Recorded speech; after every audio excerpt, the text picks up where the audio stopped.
Boa tarde, meu nome é Ricardo Martins e vou falar para vocês a respeito de precificação em design gráfico.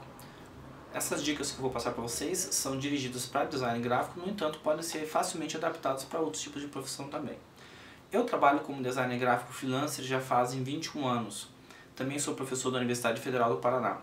A importância de você especificar, ou você poder precificar corretamente os preços de um trabalho, estão relacionados com o fato de que se você cobrar errado, podem acontecer duas coisas. A primeira, se você cobrar muito caro, você não vai conseguir clientes porque eles vão achar que o seu preço está fora do mercado e vão preferir trabalhar com outras pessoas que eles possam pagar. E segundo, pode acontecer de você estar cobrando muito pouco. E se você cobra muito pouco, significa que você está ganhando menos do que você poderia ganhar e além disso, você também não vai ter condições de pagar os seus custos fixos, as suas despesas. Enfim, você não vai conseguir sobreviver como um designer gráfico freelancer.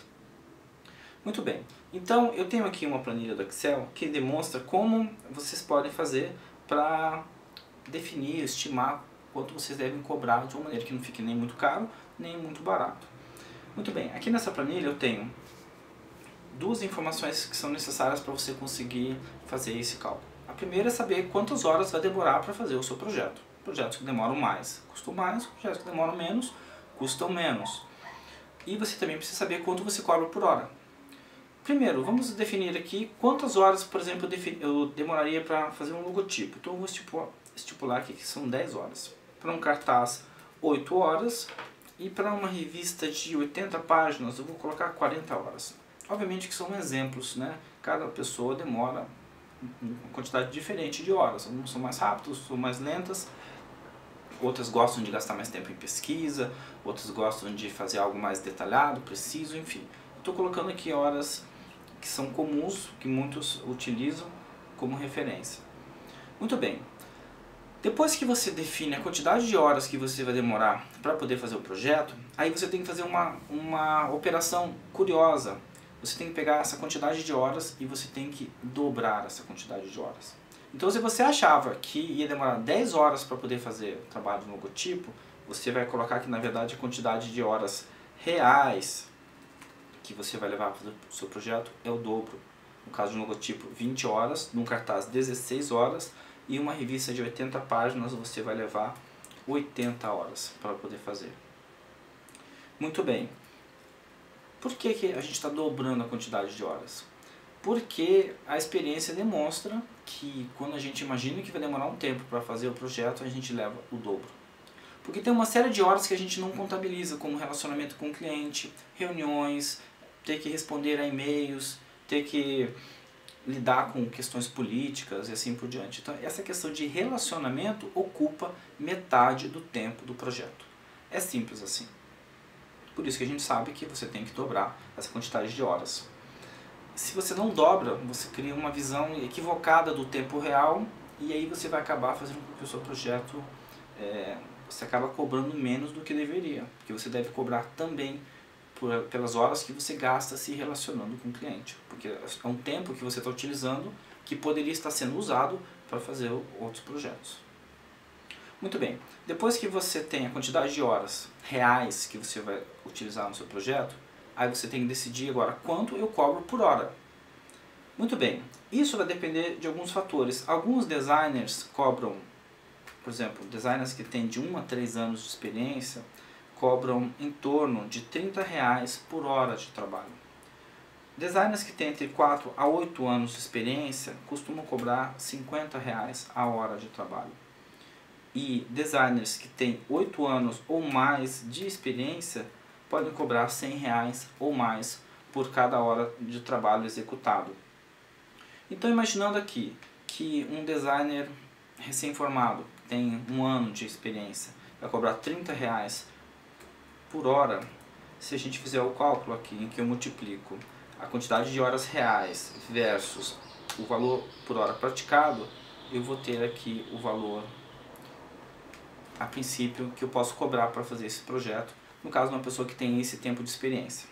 Essa relação entre tempo de experiência e o preço do projeto também é definida por outros profissionais, como é o caso do Gilberto Strunk, autor do livro Viver de Design, né? Um dos meus mentores, com quem eu aprendi bastante, Ele afirma que existem 3 fatores que afetam esse valor, que ele chama de TET: talento, experiência e o tempo do projeto. Projetos que demoram mais tempo custam mais.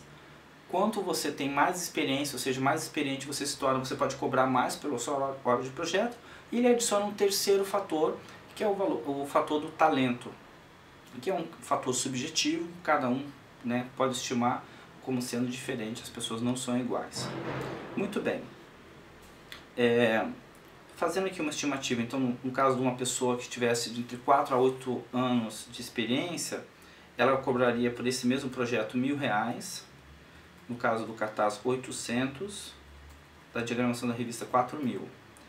E no caso de uma pessoa que tem 8 ou mais anos de experiência, ela poderia cobrar por esse projeto R$2.000, preço aqui R$1.600, e no caso da revista R$8.000. Muito bem. Então a gente poderia chegar à conclusão de que esses são os valores finais que eu devo passar para o cliente junto com o prazo que vai demorar para fazer o projeto, respectivamente 20 horas para o logotipo, 16 horas para o cartaz e 80 horas para a revista de 80 páginas. No entanto, existem outros fatores que podem modificar esses valores, e eles são o seguinte: a complexidade do projeto. Às vezes eu posso entender que eu vou fazer um cartaz que, no caso de um projeto, ele vai demorar 16 horas para ser feito, e eu vou ter um segundo cartaz que também vai demorar 16 horas. No entanto, eles não são iguais, porque um deles é mais complexo do que o outro. Essa complexidade pode estar relacionada com o tipo de tema que você vai trabalhar, com o tipo de pesquisa que você vai ter que desenvolver, uma série de fatores que fazem você perceber que ele não é um projeto simples. Então essa complexidade permite que você possa cobrar mais por esse projeto. Um outro fator envolvido é o das despesas envolvidas, como por exemplo, você vai ter que fazer uma viagem, você vai ter que incluir esses valores. Você vai ter que gastar com impressão, com papel, você vai ter que fazer um protótipo, você vai ter que comprar acessórios, enfim, equipamentos. Esses gastos adicionais, essas despesas também vão modificar o valor final que você vai cobrar do seu cliente. Outro fator é a quantidade de revisões que você vai utilizar. Se você está fazendo um projeto que vai ter ali talvez uma revisão, você vai fazer uma primeira versão, entregar para o cliente, depois ele vai voltar, você vai ter que fazer uma revisão, uma primeira revisão em cima desse projeto. Então essa primeira revisão você não vai cobrar por ela. Só que você pode especificar para o cliente que a partir da segunda revisão, terceira, quarta e assim por diante, você vai cobrar por hora de revisão. E não é uma hora barata, justamente para você deixar claro para o cliente que não é uma boa ideia ficar fazendo mudanças no projeto. É importante que você defina isso antes do projeto começar. Porque se depois que o projeto começar, você começar a falar desses assuntos, puxa, mas eu tenho que cobrar uma hora de revisão, você vai perder o seu cliente. Simples assim. Então você tem que deixar muito claro isso antes do projeto estar iniciando, para você definir as expectativas, o que o cliente pode esperar de você. Porque se você cria expectativas irreais, ou na cabeça dele ele acha que vai receber uma coisa e na verdade não vai receber, no caso das revisões, vocês vão ter problemas. Simples assim. Além das revisões, você pode cobrar um valor também adicional que a gente chama de comissão de acompanhamento. O que é comissão de acompanhamento? Às vezes você vai ter que fazer um trabalho numa gráfica com um fornecedor, em que você vai ter que ficar lá do lado, verificando, aprovando a qualidade, verificando se está sendo feito da maneira correta, e isso leva tempo. Então você pode cobrar uma comissão em cima do valor total desse fornecedor. Então se a gráfica vai lá cobrar R$10.000 para poder fazer o projeto, você pode cobrar lá 10 a 15%, seria entre algo como R$1.000 e R$1.500 desse projeto, para poder acompanhar a execução.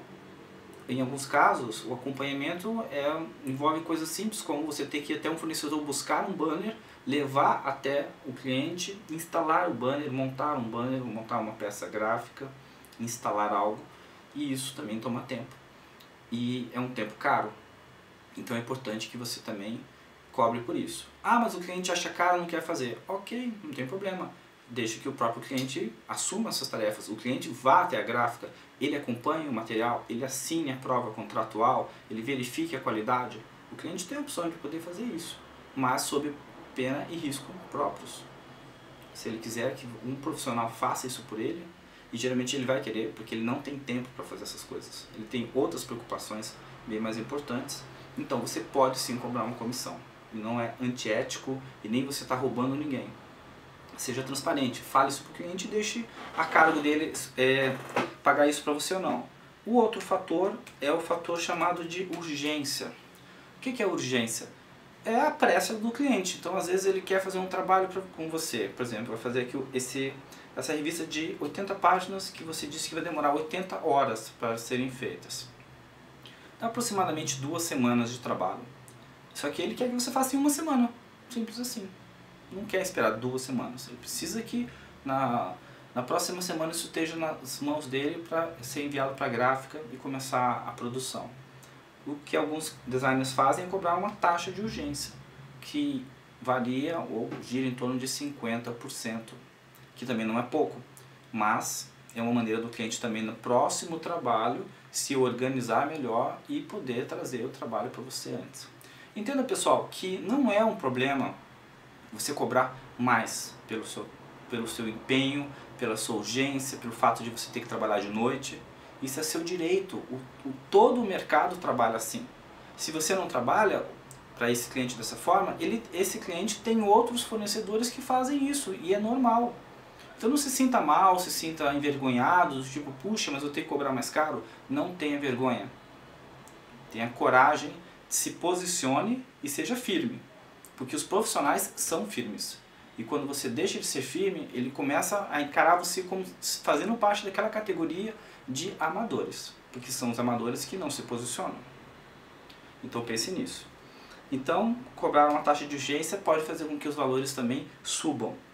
E por último, um fator que você pode levar em consideração é o famoso desconto por volume. O que é o desconto por volume? Se o cliente decide contratar com você o logotipo, o cartaz, a revista de 80 páginas, quer que você faça uma landing page, quer que você faça um folder, quer que você faça banners, um backdrop, enfim, uma série de materiais, você não precisa cobrar do cliente como se esses pedidos tivessem sido feitos separadamente. Orce eles separadamente para você ter uma noção dos tempos, dos prazos, né? Some os valores totais e em cima disso você pode aplicar um desconto como uma maneira de bonificar o seu cliente. É uma boa prática, é uma prática comum, cria uma relação de gentileza, uma simpatia com o seu cliente que é favorável para os dois lados, ok?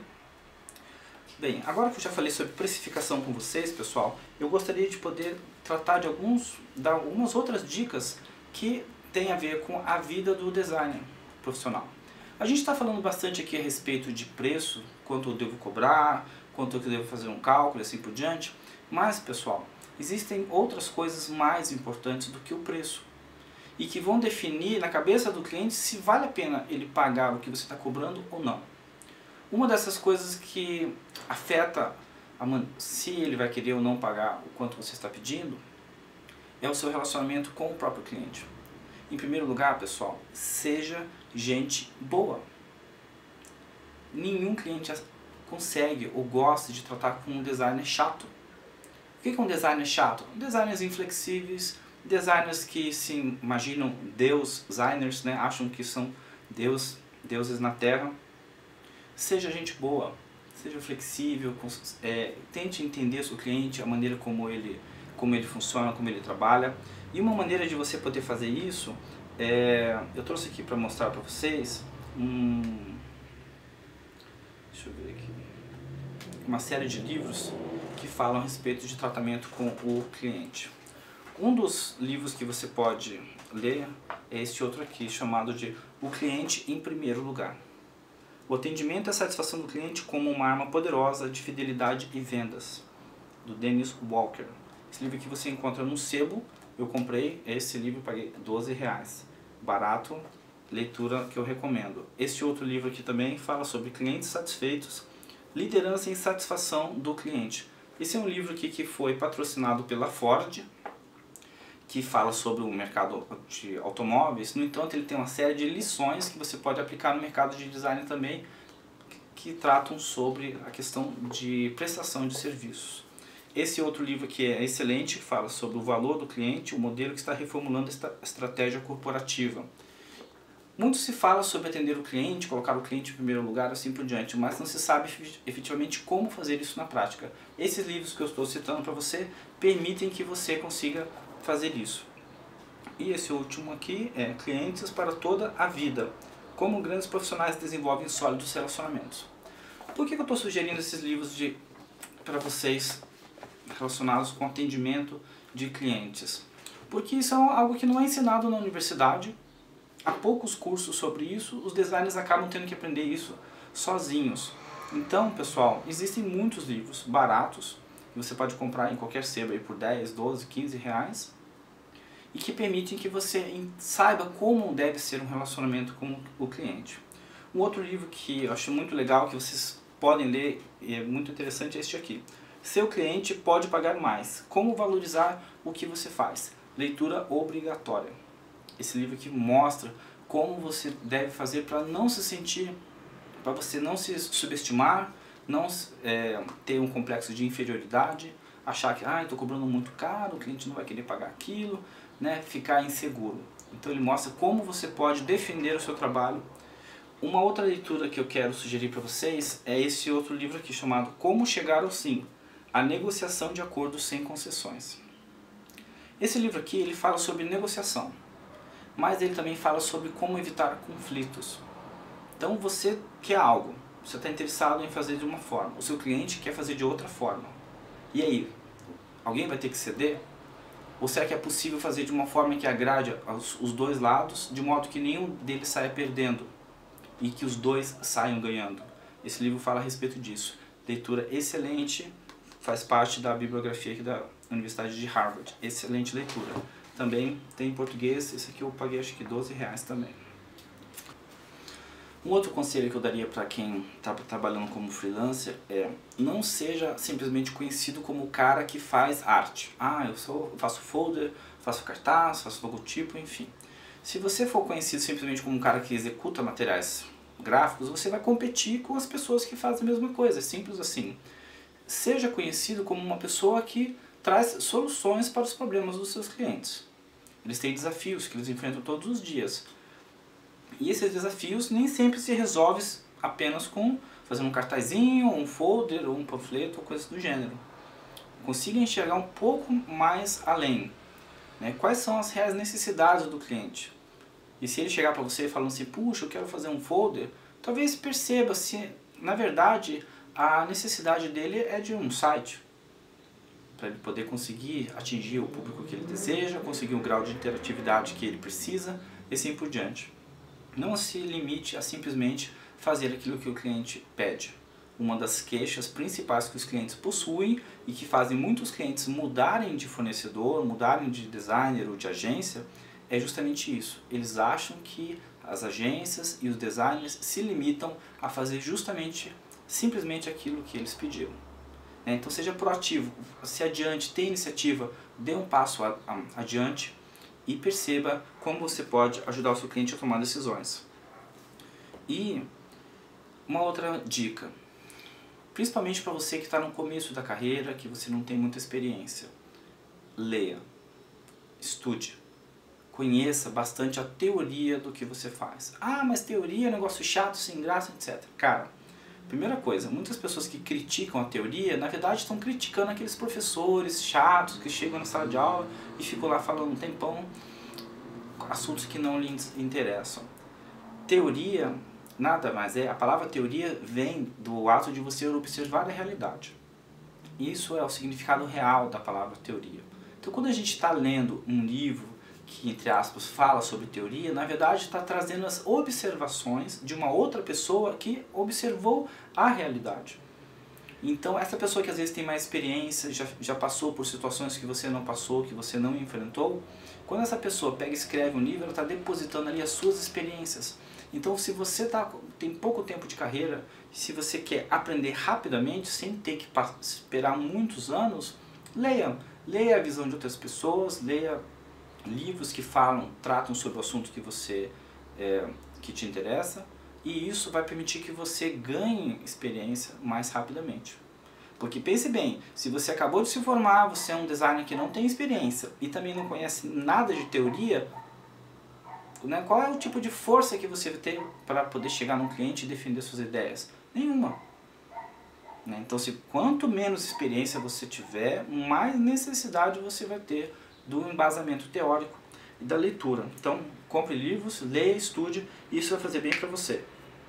Outra dica, faça um curso de gestão de projetos. Muitos designers entendem que eu sei fazer design, então eu sei fazer projeto, porque afinal design e projeto é a mesma coisa, certo?